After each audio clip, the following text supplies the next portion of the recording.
साथियों, लगातार झारखंड में अशांति फैलाया जा रहा है कुछ अराजक तत्वों के द्वारा, क्योंकि झारखंड में अभी महतो मांझी का भाईचारा को तोड़ने के लिए कई सारे हथकंडे अपनाए गए, लेकिन महतो मांझी का भाईचारा को तोड़ नहीं सका। अब ये लोग बहुत बड़े षड्यंत्र के तहत ये लोग बयानबाजी करवा रहे हैं नॉन धर्म परिवर्तित आदिवासी और धर्म परिवर्तित आदिवासी के बीच में झगड़ा लगवाने के लिए। तो अभी झारखंड में इस तरह का षड्यंत्र इसलिए किया जा रहा है कि झारखंड में, मैंने पहले भी कहा कि बहुत बड़ा षड्यंत्र चल रहा है। यहाँ के खनिजों के ऊपर में कंपनी का नजर है, या तो यहाँ के आदिवासियों के विरोध में कोई खतरनाक कानून पास होने वाला है। दो चीज में से एक चीज यहां होगी, इसीलिए यहां के लोगों को अस्थिर किया जा रहा है, ताकि ये लोग आपस में लड़े मरे और असली मुद्दा पर इन लोगों का ध्यान ना जाए। क्योंकि साथियों, अगर हमारा एकता बना रहा, क्योंकि शुरू में देखा गया है कि महतो मांझी जब एकजुट हो जाते हैं तो उसे टकराना मुश्किल हो जाता है। तो महतो मांझी को नहीं लड़ाया जा सका तो कम से कम आदिवासियों को आपस में लड़वा दिया जाए।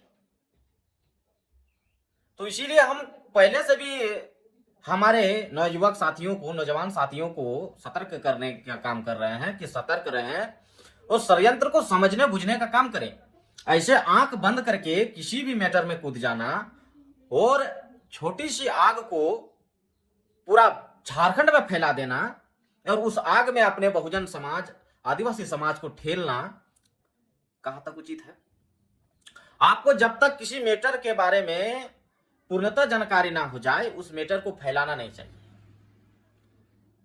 और अभी जो बयानबाजी आया है आदिवासियों के धर्म स्थलों पर, आदिवासियों के आराध्य पर, जिनको आदिवासी आराध्य देव हैं मानते हैं, उन पर गलत टिप्पणियां की गई। तो ये टिप्पणियां भी वो लोग करवा रहे हैं, बयानबाजी भी वो लोग करवा रहे हैं। यहां पर विदेशी ताकत अपना राज सत्ता कायम करना चाह रहा है और हमारे गधे लोग जो खुद को समाज का अगवा कह रहे हैं, उनको पूर्वानुमान करने का क्षमता ही नहीं है। राजनीति, मैंने पहले कहा है कि एक खेल है, इसमें समझदार लोग राजनीति को खेल जाते हैं और मूर्ख लोग इसमें पीसते रहते हैं। वो इस मकड़ जाल को समझ नहीं पाते और फंस जाते हैं। तो हमारे समाज के जो अगवा बनते हैं, ठेकेदार बनते हैं, उन लोगों को मैं चेताना चाह रहा हूं कि महतो मांझी का झगड़ा आप लोग नहीं लगवा सके तो अब आदिवासी में झगड़ा लगवाने का आप लोग प्रयास कर रहे हैं। अरे आप लोगों को और कोई काम धाम मिलता है कि नहीं? या विदेशी मोटा फंड आप लोगों ने ले लिया है, ठेका ले लिया है कि मैंने झारखंड को अशांत करके इसको लुटवा देना है? आप लोग क्या चाहते हैं?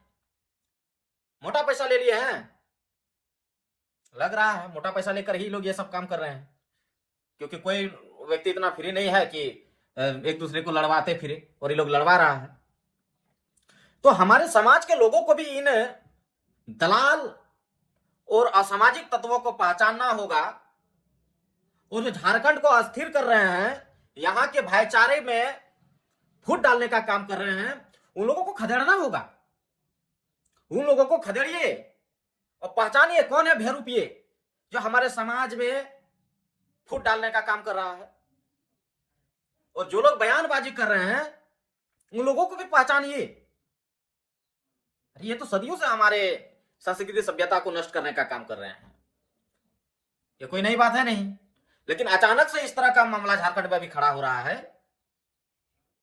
एक मैटर जो शांत नहीं हुआ कि दूसरा मैटर को खड़ा कर दिया जा रहा है, तो इसके पीछे बहुत बड़ा षड्यंत्र है।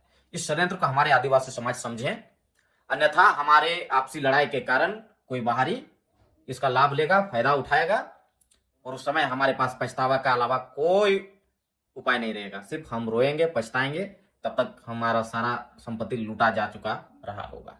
इसीलिए सतर्क रहिए इन भेरूपियों से। धन्यवाद।